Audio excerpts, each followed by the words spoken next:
Perkenalkan, nama saya Felicia Marteo dengan NIM 205190189. Pada hari ini, saya akan mempresentasikan hasil analisis saya terkait kasus pembunuhan dan mutilasi di apartemen Kalibata City. Dalam analisis saya hari ini, saya menggunakan metode IRAC.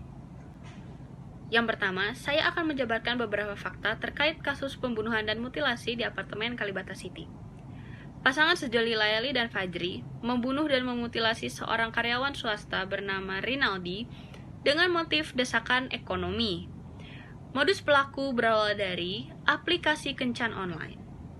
Setelah itu, pelaku Laeli berkomunikasi online dengan Rinaldi dan mereka memutuskan untuk bertemu di salah satu apartemen di daerah Pasar Baru.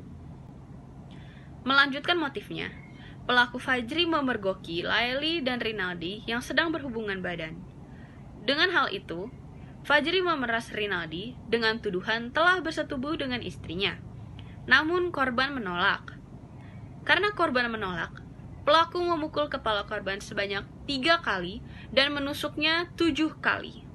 Setelah korban tewas, pelaku memotong-motong bagian tubuh korban menjadi 11 bagian dan memisahkannya, membawanya ke apartemen Kalibata City, di mana akhirnya potongan-potongan tubuh korban ditemukan. Korban ditemukan setelah adik korban melaporkan korban sebagai orang hilang dan dicari setelah tidak pulang ke rumah dalam beberapa hari. Dalam kasus pembunuhan dan mutilasi di apartemen Kalibata City, terdapat delik dan tindak pidana yang melanggar pasal 338 KUHP, 340 KUHP, dan 365 KUHP. Dalam pasal 338 KUHP, dinyatakan bahwa barang siapa dengan sengaja dan secara sadar hukum menghilangkan nyawa orang lain, maka akan dikenakan sanksi pidana berupa kurungan penjara paling lama 15 tahun penjara. Dalam pasal 340 KUHP, dinyatakan barang siapa dengan sengaja dengan rencana lebih dulu menghilangkan nyawa orang lain, maka akan dikenakan sanksi pidana paling lama 20 tahun penjara, hukuman seumur hidup penjara, atau paling berat hukuman mati.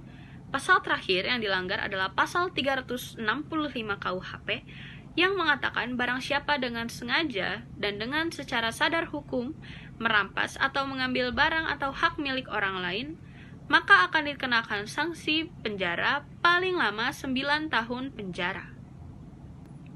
Berdasarkan motif pelaku yang telah direncanakan sejak jauh-jauh hari demi memenuhi tekanan ekonomi, maka kita dapat menyimpulkan bahwa pelaku memiliki motif kuat yang telah direncanakan, yang secara sadar juga melakukan tindakan pidana, melawan hukum, dan merampas hak milik orang lain, yaitu memeras korban sebelum akhirnya dibunuh dan dimutilasi. Ada beberapa teori terkait mengenai kasus yang terjadi di Kalibata City. Yang pertama adalah teori kesengajaan. Teori kesengajaan dapat dibagi menjadi 3. Yang pertama adalah kesengajaan sebagai tujuan, yang kedua adalah kesengajaan sebagai suatu keinsafan kepastian, dan yang terakhir adalah kesengajaan sebagai suatu keinsafan kemungkinan. Menurut analisis saya, kasus ini merupakan kasus yang terkait dengan teori kesengajaan sebagai suatu tujuan, karena pelaku telah memiliki motif, telah memiliki tujuan di awal, dan secara dengan sengaja melakukan tindak pidana demi memenuhi tujuan pelaku tersebut. Yang kedua adalah teori kehendak. Dengan adanya teori kehendak dan dihubungkan dengan kasus ini, maka pelaku telah mengkehendaki adanya tindak pidana yang dilakukan secara sendiri ataupun bersama-sama demi mencapai suatu tujuan tertentu. Yang terakhir adalah teori mengetahui. Teori mengetahui ini mengatakan bahwa pelaku telah paham bahwa tindakannya melanggar hukum pidana dan memungkinkan adanya sanksi pidana. Namun, dalam kasus ini, meskipun pelaku sadar bahwa tindakannya merupakan tindakan pidana, pelaku tetap melangsungkan aksinya. Lalu, bagaimana dengan penjatuhan hukuman pidana terhadap kedua pelaku? Dalam pasal 10 KUHP, dikatakan bahwa hukuman di Indonesia terbagi menjadi 4 hukuman. Yang pertama adalah hukuman mati, yang kedua adalah hukuman penjara, yang ketiga adalah hukuman kurungan, dan yang terakhir adalah hukuman membayar denda. Untuk hukuman penjara sendiri terdapat 2 hukuman penjara. Yang pertama adalah hukuman penjara sementara dan hukuman penjara seumur hidup.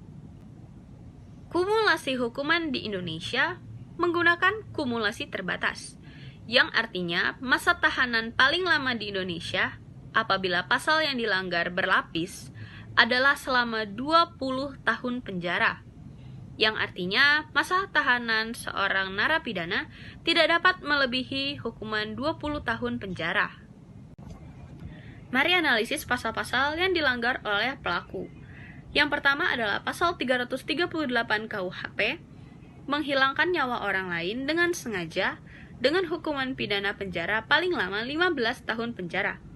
Sedangkan untuk pasal kedua yang dilanggar adalah pasal 340 KUHP, menghilangkan nyawa orang lain dengan perencanaan terlebih dahulu, dengan hukuman mati, hukuman penjara seumur hidup, atau hukuman penjara paling lama 20 tahun penjara. Yang terakhir adalah pasal 365 KUHP, mengambil hak milik orang lain dengan sengaja, dengan hukuman penjara paling lama 9 tahun penjara. Dari pasal-pasal yang telah dilanggar, hukuman paling berat adalah hukuman mati dan hukuman penjara seumur hidup. Maka, tidak perlu diakumulasikan lagi seberapa lama pelaku akan mendekam di penjara, karena hukuman terberat yang akan dihadapi oleh pelaku adalah hukuman penjara seumur hidup sampai hukuman mati. Atas tindak pidana Laili dan Fajri yang membunuh seorang karyawan swasta bernama Rinaldi untuk memeras serta melakukan pembunuhan dan mutilasi, maka Laili dan Fajri dinyatakan melawan pasal 338 KUHP, pasal 340 KUHP, dan pasal 365 KUHP. Mereka berdua terancam dengan pidana penjara paling berat seumur hidup atau bahkan menghadapi hukuman mati. Demikian analisis kasus yang telah saya lakukan atas kasus pembunuhan dan mutilasi di apartemen Kalibata City. Apabila terdapat salah kata, saya mohon maaf sebesar-besarnya. Saya Felicia Marteo dengan NIM 205190189 mengucapkan terima kasih atas perhatian Anda, dan saya pamit undur diri. Assalamualaikum warahmatullahi wabarakatuh. Shalom, Om Swastiastu, Namo Buddhaya.